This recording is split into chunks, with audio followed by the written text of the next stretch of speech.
Olá, sejam bem-vindos a mais uma aula aberta da nossa série de Crônicas da Guerra Industrial no Mundo. Eu sou o Paulo Gala e hoje vamos falar sobre a verdadeira história da Apple. Essa empresa fantástica, né, que eu sou fã desde logo. Já vou contar um pouquinho da minha história com a Apple, mas dizer também que o Fausto Oliveira já está conosco aqui nos estúdios, um grande conhecedor da história industrial do mundo, da prática industrial do mundo, da evolução das grandes empresas que a gente tem hoje, né? Conhecedor de empresas no Brasil, na Europa, na Ásia, no Japão, na China, na Alemanha, né?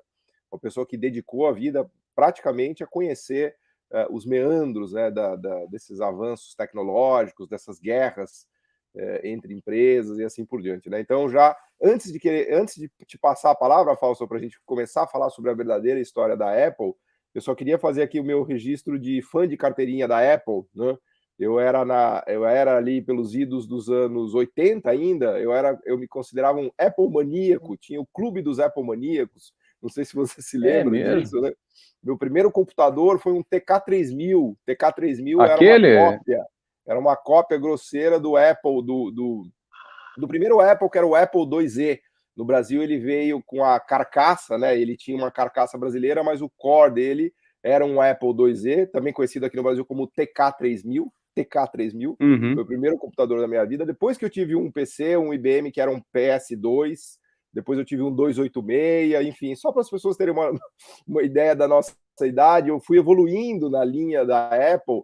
Tive depois um Apple GS, que era uma máquina poderosíssima no início dos anos 90, e depois finalmente, e a Apple quase quebrou, a gente vai falar um pouco na aula hoje sobre isso, né, das idas e vindas da Apple, mas eu só estou querendo colocar minhas credenciais de Apple maníaco aqui, para as pessoas verem que eu entendo de Apple, eu sou um usuário de Apple de mais de 30 anos, né, então, finalmente, quando o Steve Jobs voltou para a Apple no início dos anos 2000, ele lançou o iMac, né, que não existia, né, que foi a grande sacada dele.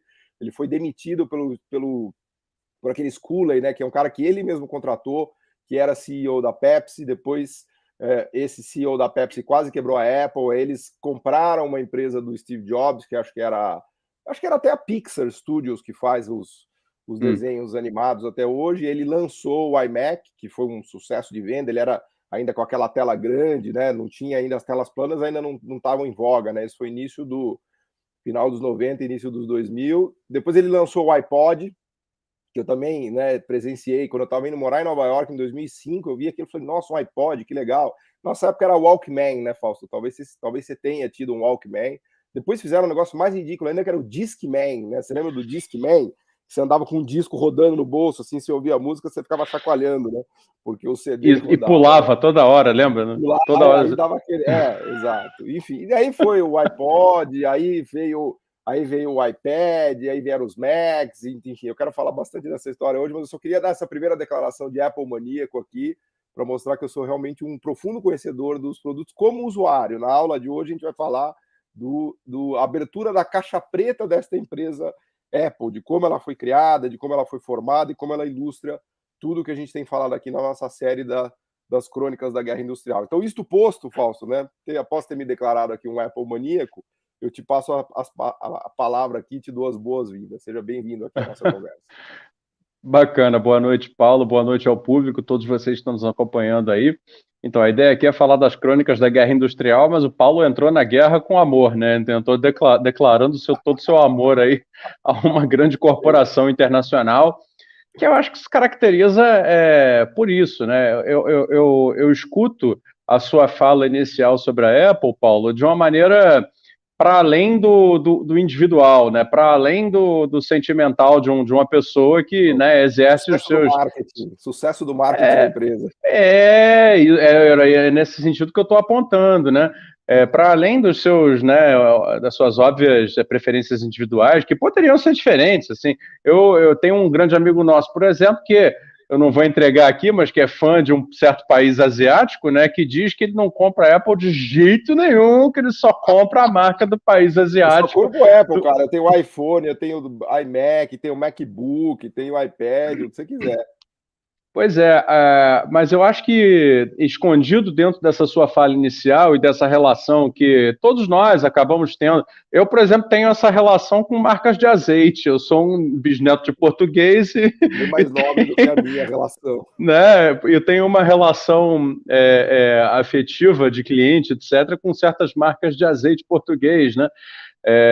Eu até vou, já que você abriu aí num tom, né, pessoal, numa cor pessoal, eu vou usar aqui a oportunidade para fazer uma confissão que eu nunca fiz, né? Esses anos todos falando na internet com você e tantas pessoas sobre indústria e tudo mais. Você sabia que eu venho de uma família de industriais? Né? Não sabia, cara. Porra, olha Pois isso é, aqui, olha, revelado aqui em exatamente, primeira mão, cara. Não sabia, exatamente. não sabia. O meu bisavô Antônio, né, português, nascido em Portugal, veio para o Brasil no início do século XX e abriu com parentes. Ele era casado com uma italiana, então eu tenho sangue português e italiano. E se situaram no Rio de Janeiro e lá instalaram aquilo que, pela legislação da República Velha, era conhecido como Sociedade Capital Indústria, né? Se chamava Sociedade de Capital Indústria, em que uma parte entrava com capital e outra parte entrava com indústria, ou seja, com trabalho. A indústria, né, já significou nesse país alguma coisa diferente do que esse conceito estreito de hoje em dia. Na epígrafe do meu livro com André Roncalha tem a definição da palavra indústria, que no português castiço é destreza, habilidade, produção. Exatamente, né? Exatamente. Então, assim, já fomos capazes de compreender a palavra indústria da maneira correta, né? E de lá para cá eles fundaram essa sociedade capital. O que produzia? Era uma indústria, era uma fabricante de alimentos, né? Eles fabricavam massas. Que legal. Né? Fizeram todo macarrão, massas secas, na época não existia. Teve vários nomes, assim, começou como Iracema, depois foi Pati, chegou a ficar famosa ali pelo interior do estado do Rio de Janeiro, dominou bastante tempo, depois virou indústria de pães e bolos, etc. E depois aí as gerações mais novas acabaram falindo a empresa, né? E quando chegou na minha geração, ninguém tinha mais nada. Mas eu tenho isso aí no sangue, entendeu? Então, eu entendo perfeitamente quando você fala da Apple com afeto, porque, na verdade, o fato de que a própria civilização contemporânea em que nós vivemos, né, é toda ela, né, assentada em cima de produção industrial, nossa relação com o mundo é uma relação do usufruto de objetos. Né? Nós usamos objetos, uma perspectiva até bem heideggeriana, bem filosófica, né? Nós usamos objetos. Agora gostei de ver que você é filósofo e psicanalista também, cara. Realmente, cada dia me surpreendo mais com você. Perfeito, perfeito. Nós fazemos uso de objetos, né? No sentido de retirada de prazer, ou no sentido de retirada de utilidade. Né? Então, toda a nossa constituição como seres humanos, né, na nossa convivência social, se dá em torno do uso de objetos, e isso evidentemente carrega afetos, né? Mas só que do outro lado, na outra ponta dessa cadeia, na ponta produtora, né, tem pessoas que entendem isso, né, que aprenderam a manipular, né, essa nossa característica tão essencial. Dá dinheiro. Claro, né? Porque afinal de contas o nosso assunto aqui não é tão abstrato, é economia, pô. A economia é um assunto concreto, no fim das contas. Então, na outra ponta dessas nossas relações afetivas, né, usufrutuárias com os objetos, tem gente que entende, porque também são pessoas, e também usam e sentem alguma coisa quando tiram vantagens e utilidades de objetos, né? Essas pessoas entendem como transformar os objetos em objetos melhores e como comunicar melhor a respeito dos objetos. Então, eu te diria assim que, já de saída, nessa tua fala, você conseguiu abranger um aspecto que é completamente fundamental para entender o que é a indústria contemporânea, né? Que é essa capacidade que as empresas construíram através de estudos de linguagem, através de estudos de que mais? Design, né? Que não deixa de ser um estudo de linguagem, que perceberam como se colocam camadas. Como entrar na nossa vida. Entrar na nossa vida com camadas intangíveis sobre aquilo que é tangível. Na verdade?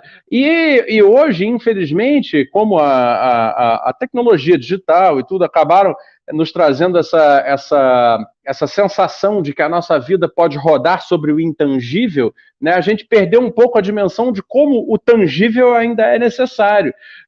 E eu queria, na verdade, contrapor essa sua declaração de afeto à Apple, oferecendo uma interpretação sobre a indústria contemporânea, que é exatamente essa. É o casamento da produção tangível com a produção do intangível. Cara, Né? isso é muito fácil. Quando você perde seu celular, você entende exatamente o que você está falando. Você sem seu smartphone não é absolutamente ninguém.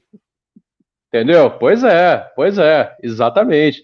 Você até pode ter a sua conta bancária invadida por um hacker, né, com o seu celular no bolso, mas é mais fácil se você perder o seu celular. Então, daí você vê o valor que o tangível ainda tem, né? E acho que a história da Apple é essa, né? A história da Apple é a história de uma empresa que não apenas consegue fazer feitos tecnológicos muito interessantes na parte tangível, mas complementa isso com a intangibilidade dos serviços, né, da estética, do design e de uma cultura, né, da criação de uma cultura de maníacos, né, entre os quais você se situa aí, né, pela sua marca, pelo seu discurso, pela sua proposta estética, pela sua proposta de mercado. Agora, eu suspeito que você queira levar a conversa para alguma coisa que está anterior a tudo isso, né, que é, afinal de contas, como é que se chega a constituir uma empresa como essa, né, que ao mesmo tempo é tão inovadora, tão rompedora de paradigmas, né, e tão criadora desse tipo de valor tangível e intangível, né, Paulo? Exato, perfeito. Mas antes de entrar nessa seara de como a Apple surgiu, de como ela fez produtos tão fantásticos, de qual foi o papel do Steve Jobs, qual foi o papel da garagem, qual foi o papel do governo americano, qual foi o papel do Pentágono e da Marinha, que, né, todos esses caras se reuniram para fazer a Apple, num certo sentido. Mas antes de falar disso, e eu quero passar a palavra para você já para começar essa história, eu só queria registrar, né, aproveitando o link aqui com o que você falou do tangível e do intangível, que a Apple ela é um belíssimo exemplo da mistura ou da simbiose que existe hoje entre manufatura e serviços, né? Porque a gente não sabe caracterizar a Apple hoje como uma empresa de manufatura ou de serviços, né? Ela talvez seja um dos melhores exemplos da atualidade de uma empresa em que é praticamente impossível separar o setor em que ela opera, porque ela faz hardware, ela faz os MacBooks, os iPads, os iPhones, mas ela faz muito serviço. Ela tem toda essa parte do design, do marketing, de toda a concepção dos produtos e de como ele se integra na sua vida. Então, por exemplo, ela inventou a coisa das fotos na nuvem. Então, provavelmente ela comprou alguém que teve essa ideia. Ela compra todo mundo. Mas então ela fez um esquema que agora você está ligado. Todas as suas fotos estão na mão da Apple. Se você tem um iCloud, que é o meu caso, eu tenho 30 mil fotos numa nuvem que está lá na Califórnia e eu pago $1 por mês para a Apple para ela cuidar de todas as fotos da minha vida. Então, se me roubarem o celular, qualquer coisa que acontecer, não vai ter problema, porque eu sei que as 30 mil fotos que registram a minha vida estão guardadas num servidor da Apple na Califórnia. Então, eu te pergunto, Fausto, isso é manufatura ou é serviços, né? Isso só é possível a partir de um salto manufatureiro que hoje virou um serviço que era inconcebível, né? Imagina quantas fotos você perdeu na sua vida, daquele baú velho que você tinha na casa da sua tia, da sua avó, que a foto ficou laranjada, aí você mudou de casa, você não acha mais. Então, olha o serviço que surgiu, né? Acoplado a esse hardware que é o smartphone, que a gente também vai falar na aula de hoje, a história do surgimento do smartphone também é algo incrível, né? Mas só registrar esse exemplo de que existe uma não separação possível em muitas das empresas de fronteira tecnológica entre o que é serviço e o que é manufatura e o que é hardware, né? E desnecessário dizer que é muito difícil você pular da agricultura para o serviço de fronteira, não, né? Que a transição claro, industrial não, é chave, né? Mas enfim, vamos começar a falar um pouco então da garagem do Steve Jobs. Você que esteve com ele lá na garagem, enfrentando tempos difíceis nos anos 70, né? Na Califórnia ali, sem grana. Ele largou Stanford, né, e chamou o amigo dele, o Steve Wozniak, né, para começar a tentar fazer um computador pessoal. Isso, e começou com a grana de financiamento do governo americano. Opa, primeiro passo da Apple foi dinheiro de funding de fundos de inovação do governo americano. Com isso eu te passo a palavra aí para você seguir o caminho que você quiser nessa história dessa empresa fantástica. Exato, né? Quer dizer, a história o resumo da história da Apple, a partir de uma perspectiva não idealizada, foi feito de maneira brilhante no livro Estado Empreendedor da Mariana Mazzucato. Ela pega especificamente o caso da Apple, o livro é de 2014, se eu não me engano, quando a Apple estava surfando numa crista altíssima da onda do surgimento do smartphone, né? O iPhone ainda era realmente o líder, né, mundial de vendas, né? E aí ela faz toda uma análise para tentar derrubar essa impressão generalizada que havia naquele momento de que o surgimento dos produtos Apple se devia exclusivamente às capacidades inovadoras e criativas que existiam, né, dos engenheiros e dos próprios inventores, né? O Steve Jobs acho que é mais do que um engenheiro, mais do que um inovador, é um inventor, né? Um camarada que realmente consegue... Né? É um cara que tem, de fato, uma cabeça privilegiada e tal. Agora, de fato, é como você contou, essa história vai recapitulando aquilo que é o que no cinema chamam de prequel, né? Assim, tem a sequel, né, e tem a prequel, né? A sequência anterior às originais, né? Então, qual é a prequel da Apple, né? A prequel da Apple é quando você tem o surgimento de tecnologias básicas que vão ser incorporadas nos produtos Apple. Isso já depois que a Apple passa por toda a dificuldade de fazer um computador, várias versões de computador que não vendem muito bem, encontram grande dificuldade porque ela propõe um sistema operacional próprio, e o Windows era dominante então da Microsoft, então por isso não havia muita gente para comprar produto Apple, não que fosse justificar uma escala global, como ela depois se tornou. Então, assim, aqueles produtos Apple que vão levar a empresa a se tornar o que ela se torna nesse século, né, são projetos que se alimentam de tecnologias que vão sendo produzidas desde os anos 70, e aí, surpresa, né, em uma série de departamentos públicos. E essa história que está contada no livro da Mariana Mazzucato, com brilhantismo de pesquisa, e aí nesses departamentos públicos se desenvolvem o sistema, por exemplo, de tela de toque, né, a tela sensível ao toque, a alta frequência da película que consegue te fazer a leitura correta, né, do dedo, né, fazendo o impulso elétrico sobre a tela, que já são duas tecnologias, uma é a da tela de toque, a outra é a da película de alta frequência. Né, você tem o problema E vieram de funding público, né? De pesquisas de universidades. Todas elas. Todas elas. Aí é o tal negócio, né? Os Estados Unidos têm uma maneira institucional de desenhar isso que é muito curiosa, porque eles têm um Estado empreendedor, ativo, mas também muito flexível. Então, eles têm uma capacidade de, por exemplo, associar, né, no que eles chamam de initiatives, né, que eu traduzo como projetos. Né, são projetos, né, nacionais deles, né, de determinadas coisas. Então, por exemplo, hoje em dia, eles têm a Nanotechnology Initiative, né, é um projeto nacional de nanotecnologia dos Estados Unidos, né, como qualquer projeto nacional. E desde antes, eles sempre conseguiram conectar bem, por exemplo, a agência de pesquisa de ponta de defesa, que é a famosa DARPA, né, com universidades e fazer trânsito de fundos públicos de um lugar para outro com muita flexibilidade. Né? Então, dependendo de como o projeto surja, pode surgir dentro de um departamento de universidade, dentro da própria DARPA, ou dentro... na cabeça de um empreendedor que precisa de um financiamento e não encontra isso no mercado de capitais, porque, em geral, para pesquisas básicas, né, como aquelas eram naquela época, né, e com um grau muito alto de risco, em geral, o mercado de capitais não financia isso, né? Ele tem uma aversão a esse nível de risco que é muito alto. Se dá certo, depois se der certo, aí ele entra, né? Aí ele entra. E aí os caras fizeram isso, quer dizer, aos poucos, né, existia uma empresa, não vou lembrar o nome agora, que fez todo o processo da tela sensível ao toque, né, e que acabou comprando outra que fez a questão da alta frequência da tela que faz que lê corretamente o impulso elétrico do toque do dedo, né, que antes era uma tela sensível ao toque que não era adaptável para o que um smartphone faz hoje em dia. Era uma tela sensível ao toque que você, no máximo, poderia aplicar para um botão de elevador. que é muito diferente em termos de ganho tecnológico, né?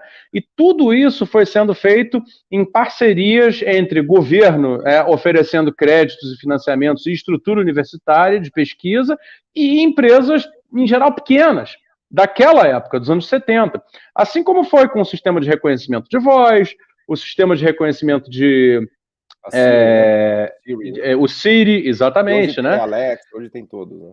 Exatamente, exatamente. Então, e a própria formação da internet, né, como rede, né, de dispositivos, né, rede de dispositivos eletrônicos trocando sinais, que é uma criação, né, do Department for Defense Agency Research Project, né, Defense Advanced Research Project Agency, ou seja, a Agência de Projetos de Pesquisa Avançada em Defesa, que é a DARPA, né? E o GPS, que é uma coisa sem a qual não existiria nem Apple, nem Google, porque não poderia existir esses telefones celulares inteligentes sem o sistema GPS, que depois virou outros sistemas, claro, mas sem o GPS original, né, que foi todo ele financiado por projeto militar. Oi? O GPS foi desenvolvido pela Marinha Americana, porque ele é um Global Pela Position Marinha. System que eles queriam usar para identificar os navios, etc. E tal. Claro, Eles abriram para exato. uso civil, né? Foi isso daí que provocou um salto. Exato, exatamente. Quer dizer, então é a soma dessas tecnologias, que são todas oriundas de pesquisa básica financiada por Estado, que permite, né, depois que acaba, que tem essa crise, depois o Steve Jobs retorna para dentro da empresa, né, que permite essa arquitetura, né, de elementos tecnológicos. E claro que a Apple tem méritos em ter feito essa arquitetura de elementos tecnológicos, mas ela só não pode, vamos dizer, se dar o crédito integral, né, do desenvolvimento desses produtos geniais que ela trouxe, né, já no século XXI, quase 40 anos depois dessas tecnologias terem sido criadas, né, para o mercado. Ela, na realidade, é um fruto muito bem sucedido, né, de grandes esforços nacionais que, né, estão que têm a sua história escrita, né, nos departamentos públicos dos Estados Unidos, com pesquisa financiada Parte na Europa também. Parte na Europa. Em parte na Europa também? Tecnologias foram desenvolvidas na Europa também. Com grana pública. Com grana pública também, né? E eu sei que, no caso, ela chegou a adquirir algumas das empresas que se beneficiaram das tecnologias interessantes anteriores, né? Pois é. E adquirindo essas empresas, ela, na verdade, montou um ecossistema integrado, né, dentro do guarda-chuva Apple, que veio a se tornar isso que você, na verdade, me trouxe como em forma de pergunta, né? É manufatura ou serviço? É as duas coisas, né? Porque a indústria contemporânea, é por isso que eu falo indústria, e quando eu falo indústria, digo que indústria não é fábrica, porque fábrica é manufatura, né? Então, manufatura é parte da indústria. Mas também serviços são parte da indústria. A Apple é o melhor exemplo. O que é a Apple, né? É aquilo que eu considero que seja uma universidade produtiva. Uma empresa... Aliás, Fausto, desculpa te interromper, eles chamam a base, a sede deles hoje de campus da Apple, né? Que é o que você sempre nos alerta, né? O campus produtivo, que é uma universidade de pesquisa produtiva, né? É isso aí. É isso aí.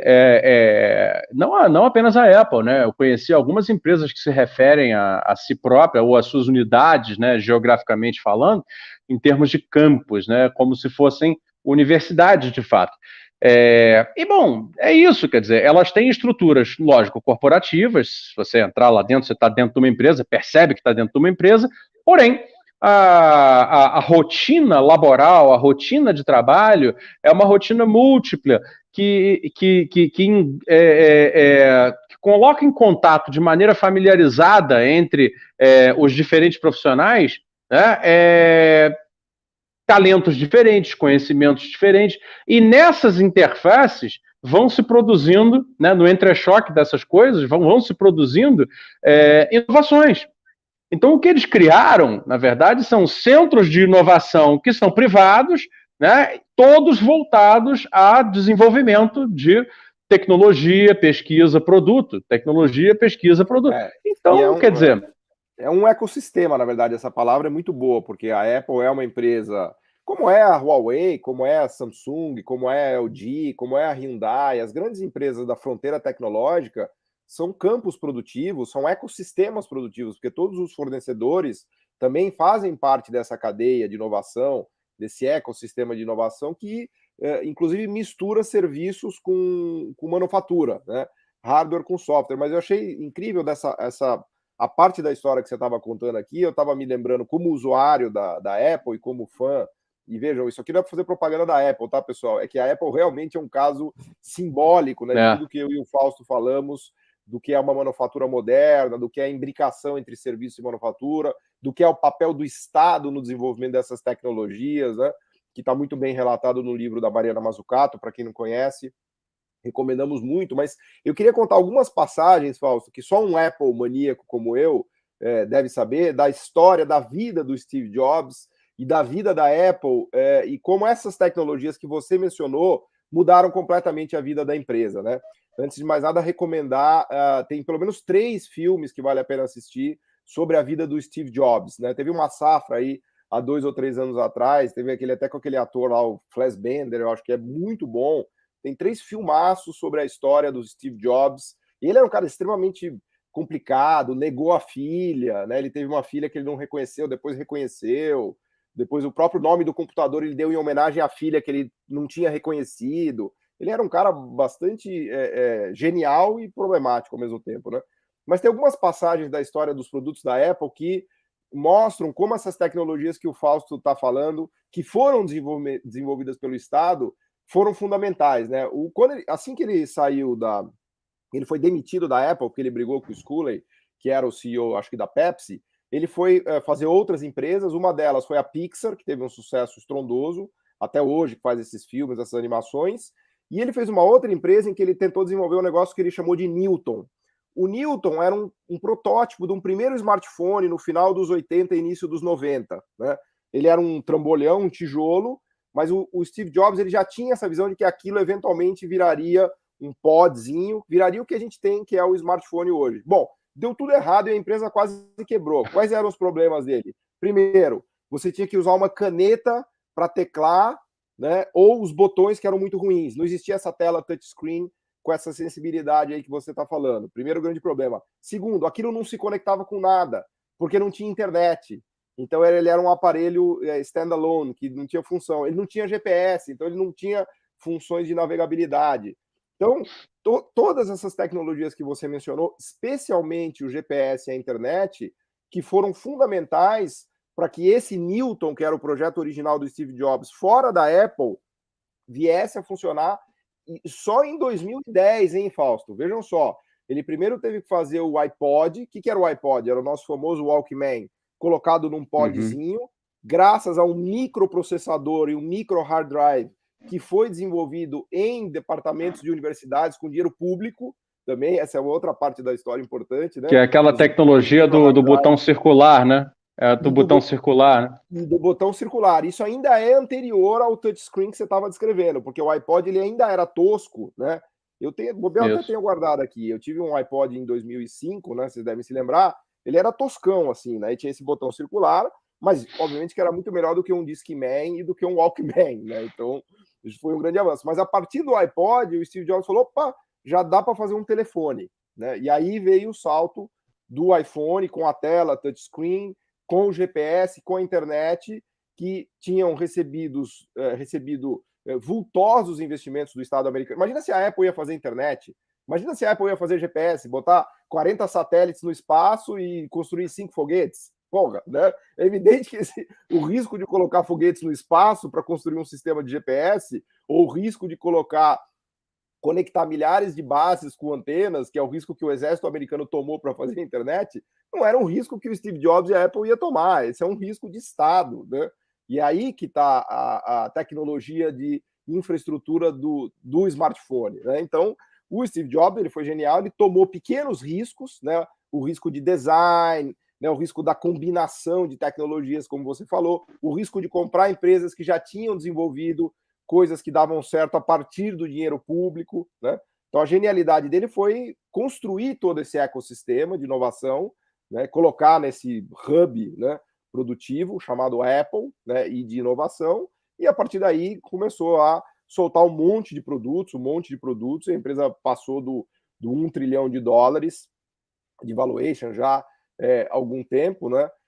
Mas, enfim, como a gente tenta mostrar aqui de maneira resumida nessa aula aberta para vocês, é uma história que passa muito longe de um cara genial que entrou numa garagem e que fez um aparelho que hoje é o smartphone, né? Tem toda uma evolução da sociedade americana, do Departamento de Defesa americano, da Marinha americana, do Exército americano, de universidades as mais variadas, não só nos Estados Unidos e na Europa, para chegar nesse aparelhinho aqui, ó. Talvez todos vocês conheçam, né? Também chamado de iPhone. Então, isso aqui, Fausto, é só para dar um exemplo, né, de como é que funciona o mundo industrial, né? Não é aquilo que, como você bem fala, a fábrica não é aquele negócio com malha de ferro, parafuso, graxa, aquela coisa velha, né? A fábrica é essa coisa moderna que a gente está tentando descrever aqui para vocês, que produz um iPhone, né? Antes de devolver a palavra para o Fausto, então, eu queria só convidar vocês a assistirem também a aula que a gente fez ontem, que está no meu canal do YouTube, no canal do YouTube do Fausto também, do Revolução Industrial Brasileira. Essa aula aqui é parte de uma série de aulas que a gente está dando essa semana, que são aulas abertas para todos assistirem, todos super convidados, a gente vai mais alguns dias, né? E além dessas aulas, a gente tem um curso completo, cujo título é Crônicas da Guerra Industrial, em que a gente faz N aulas como essas que vocês estão vendo aqui, com mais de 20 horas de conteúdo online. A gente está abrindo matrículas para a segunda turma, então se vocês quiserem conhecer, eu vou deixar aqui no link para vocês darem uma olhada lá para se matricular. Tenho certeza que vocês vão se divertir muito, que vocês vão aprender muito, pelo menos eu e o Fausto, a gente se divertiu demais e aprendeu demais ao fazer esse curso. Mas eu vou te devolver a palavra, Fausto, que eu acho que até se quiser dar uma palhinha, tem uma aula fantástica sua lá, que é do Charlie Chaplin, né? Que é do Charlie Chaplin no século XXI, né? Como é que era que era uma sacada, né, de que é a fábrica no século XXI, né? Enfim, a palavra é sua. Isso, a ideia é que, né, a indústria contemporânea sai do Charlie Chaplin e vira universidade produtiva, né? A referência ao Charlie Chaplin, não sei se todo mundo conhece, existe um filme super clássico da história do cinema, ali feito ainda na época do cinema mudo, em preto e branco, naturalmente, chamado Tempos Modernos, e que era, naquele momento, uma expressão muito bem acabada, muito bacana, feita por esse genialíssimo, né, ator chamado Charlie Chaplin, né, da comédia, né? Era um inglês que fez, né, fama e fortuna lá nos Estados Unidos no cinema americano. E ele fez esse filme chamado Modern Times, Tempos Modernos, em que a modernidade era retratada como o advento de uma certa civilização industrial, né, caracterizada por uma cena que aí eu acho que realmente todo mundo já deve ter visto na TV em algum momento, né, aquela linha de produção em que o homem meio que vira máquina, né, e aparece uma cinta transportadora, uma correia transportadora de alguns elementos mecânicos, e a tarefa do Chaplin é ficar apertando as porcas ali seguidamente, né, até que para a esteira mecânica e ele vai almoçar, depois ele volta e aperta mais e tal, e ele entra em parafuso e fica maluco, etc. Então eu utilizo isso como uma metáfora para dizer o seguinte, de fato, a indústria contemporânea, ela superou, né, esse modelo produtivo, essa sistemática de produção que retrata-se no filme, que é um filme, cara, sei lá, de 1920, talvez, ou um pouco antes, um pouco depois, algo por aí, né, que tem um século, né? Então é óbvio que nós não podemos pensar esse fenômeno produtivo contemporâneo, chamado indústria, esse fenômeno, digo assim, dessa era da humanidade, né, que fez a civilização contemporânea que nós vivemos, nós não temos mais a condição de observar esse fenômeno chamado indústria como aquela indústria da segunda revolução industrial, né, do Fordismo. Né? A gente fala Fordismo, é um linguajar meio já jargão, né, do economês, mas Fordismo se refere ao Henry Ford, né, que era o cara que fez a indústria Ford de automóveis. Ele inventou esse conceito da linha de produção, né? O operário ficava parado, o produto vinha fabricado em parte, né, e ele correspondia ao operário receber aquele troço e fazer uma determinada parte da montagem daquilo, da fabricação daquilo. Então você tinha, se você fosse o cara que ficasse parafusando a maçaneta do carro Ford, né, você passava o seu dia parafusando maçaneta, né? Na frente de você tinha um camarada que depois ia colocar, sei lá, a borrachinha de fora do vidro. E assim os carros iam passando na frente dos operários. Isso era o Fordismo, é a linha de produção. E hoje não é mais possível pensar a indústria contemporânea pelos moldes do Fordismo. É lógico, né? E isso é um pouco uma das maneiras de distorcer o debate sobre indústria no mundo, que os nossos arqui-inimigos aí do debate... É antiquada, né? Que indústria é algo antiquado, né? Isso, exatamente. Eles nos acusam de estar defendendo um sistema produtivo ultrapassado, porque eles pintam na cabeça das pessoas, né, essa imagem. Como se nós estivéssemos defendendo a antiga manufatura fordista do tempo do Charlie Chaplin. Então tem essa aula no curso, realmente, em que eu falo, não, é do Charlie Chaplin à universidade produtiva. Agora, aquilo que estava no Charlie Chaplin e eram os tempos modernos há 100 anos atrás, está hoje na Apple. E são os tempos modernos dos tempos atuais, né? Continuamos, né, num processo de modernização produtiva, né? Hoje está no formato da Apple, está no formato da Samsung, no formato da Xiaomi, está no formato da Ericsson, está no formato das automotivas de ponta, da Tesla, da Nikola, e tantas outras, né, que a gente vive conversando. Tem no curso, eu apresento várias e várias, né? E é isso, quer dizer, elas deixaram de ser fordistas. Para você ter uma ideia, por exemplo, eu conheço várias empresas hoje que já não trabalham mais com estoque. Empresas industriais produzem bens tangíveis, né? Frequentemente bens de capital, de alta tecnologia, mas não trabalham mais com estoque. E por que isso? Porque o produto industrial, hoje, é uma espécie assim, de resíduo material de um projeto de produto. E esse projeto de produto é onde está guardado o valor. Porém, aquilo que o cliente compra não é o projeto. Ele compra o produto. Isso se aplica, por exemplo, a essas fabricantes de máquinas agrícolas, que o Brasil adora dizer que tem muita tecnologia na agricultura, né, por causa das colhedeiras, etc. Sempre que tem foto de agricultura, tem foto do trator, né? Então, por que põe foto de máquina, né? Se quer falar que o agro é pop, tira o trator, tira a colhedeira e deixa a foto da soja lá, né, Fausto? Desculpa. Pois é, né? Pois é. Não tem foto de trator, olha, cara. Posso dizer uma coisa para você, cara? Eu já visitei, né, dezenas de fábricas, né? Mas uma das que mais gostei de ter visitado foi uma fábrica de equipamentos agrícolas da John Deere, né? Que é famosa, né? Uma líder de mercado mundial na fabricação de máquinas agrícolas. Porque nessa fábrica, além, lógico, de ter feito toda a visita, conhecido ali a linha de produção, não sei o que, eu conversei com um camarada que me disse o seguinte: olha, essa máquina que está aqui era uma máquina de colocar sementes no solo, né? Ela tinha sido implantado nela um novo sistema de monitoramento digital, controle, né, digitalizado da atividade mecânica dela, em que o cara bastava fazer a programação de acordo com o tipo de semente, com o tipo de planta que você ia plantar, né? Porque ela serve para uns tipos de semente, não para todos, né? Mas para uma variedade. Então, de acordo com a semente que você fosse plantar, existiam programas que pré-estabeleciam a distância mínima, né, exata entre uma semente e a próxima, que é um nível de precisão. Essa máquina deve ter um GPS, claro. Eu posso chamar de um dia de Apple da agricultura, já que você me... Exatamente, é uma universidade produtiva da tecnologia que serve à agricultura, né? Mas não vamos nos esquecer, a John Deere é uma indústria, é uma universidade produtiva industrial contemporânea.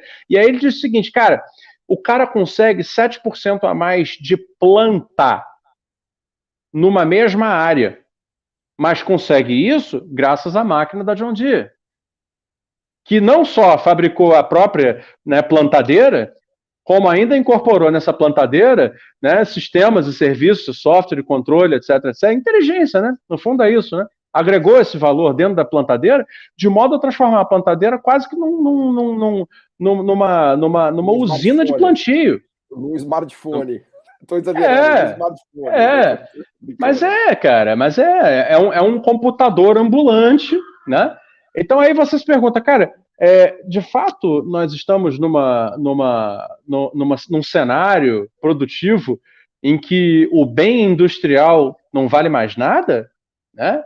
É este o mundo que as pessoas estão pintando?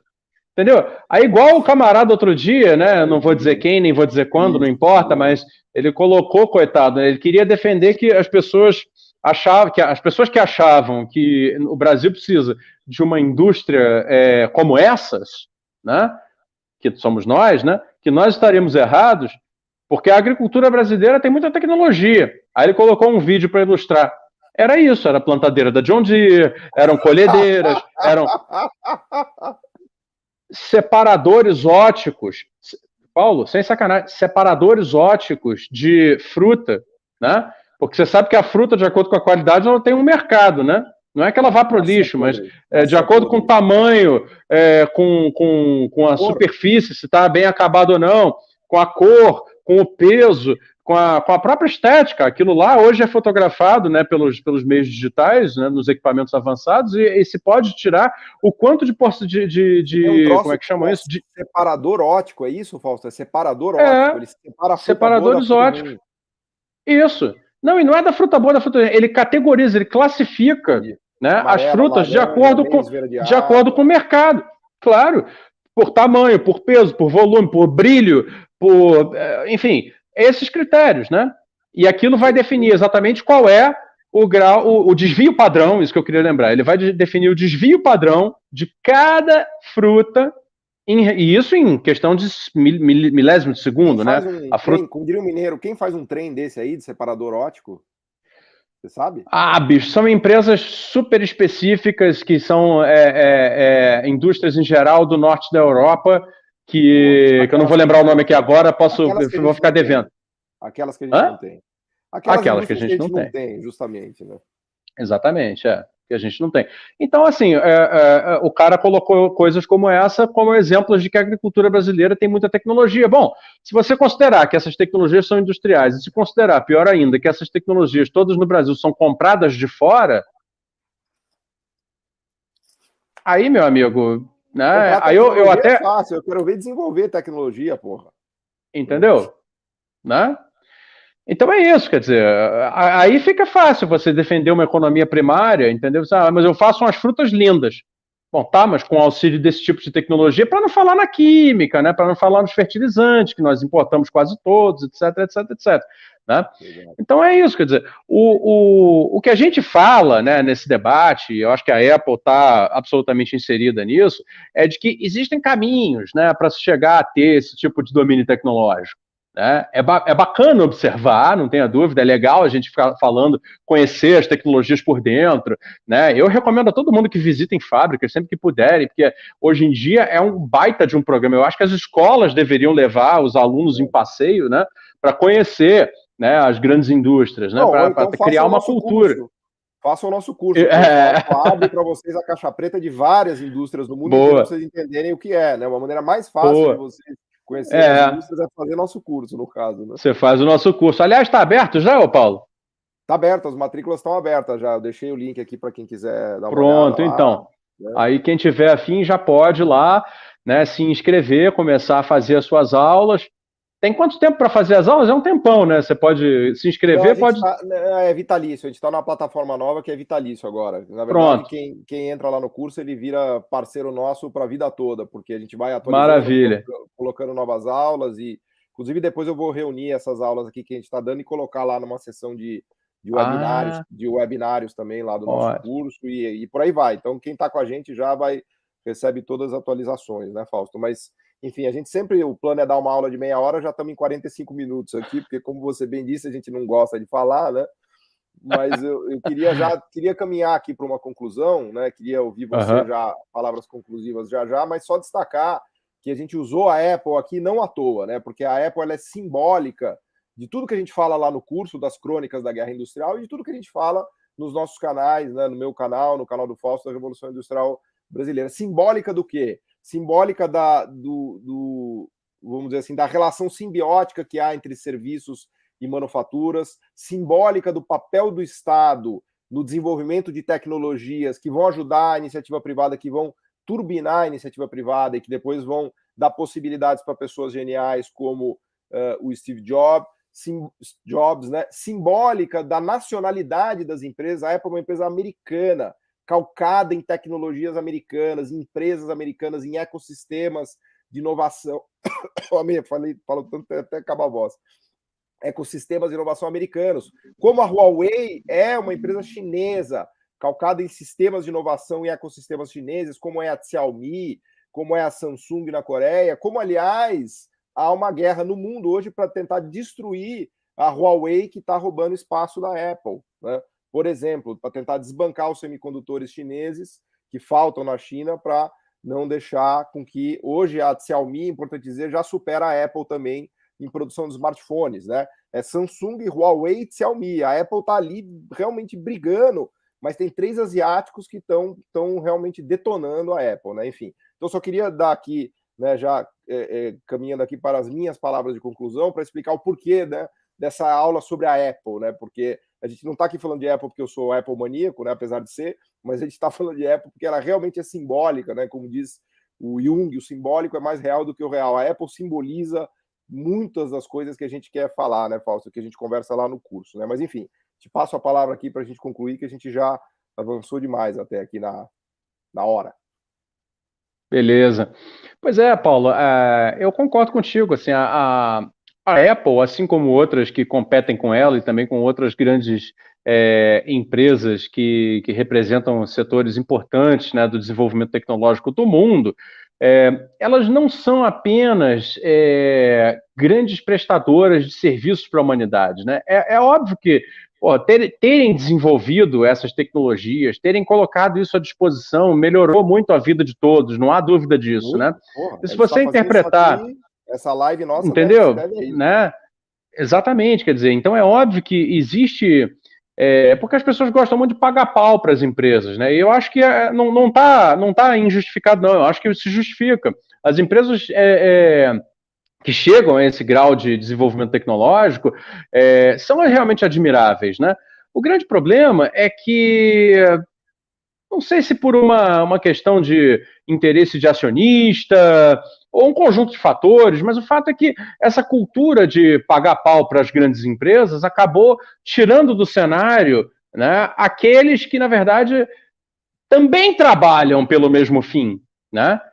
Que são os formadores de tecnologia nas universidades, que são as entidades públicas de fomento e financiamento, né? Que são os projetos de longo prazo de governo, não é verdade? E não está correto a gente desbalancear a interpretação, né? Porque quem paga, no fim das contas, esse tipo de disfunção cognitiva, interpretativa, né? É a sociedade de um país como o Brasil, que, no fundo, precisa que se façam dentro do nosso território, né, com capital nacional, é importante que se diga isso, assim como você exemplificou aí, Apple é americana, Xiaomi é chinesa, e são mesmo, né? Então é importante que exista com capital nacional sediado no Brasil, com desenvolvimento local, né, para ter todos os bons efeitos de geração de desenvolvimento, coisas similares. Nacionais. Ecossistemas nacionais de inovação, produção de tecnologia, geração de riqueza, né? De riqueza com qualidade, no fim das contas. E aí, quer dizer, quando nós não entendemos exatamente qual é o papel que tanto as empresas como também os demais agentes, que em geral são todos públicos, né, têm que exercer para esse fato, né, histórico, né, econômico de longo prazo acontecer, aí realmente a gente fica refém. Né? E essa é a nossa situação, né? A gente vive uma situação de refém, a gente não tem autonomia produtiva para nada de muito importante. A gente acaba, né, portanto, não usufruindo das benesses que é a grande geração de riqueza através dos domínios tecnológicos né, que países como China, Estados Unidos, Norte da Europa, etc., usufruem por ter constituído, ao longo de décadas, empresas como essas que a gente falou aqui, né, que hoje são essas universidades produtivas. Né?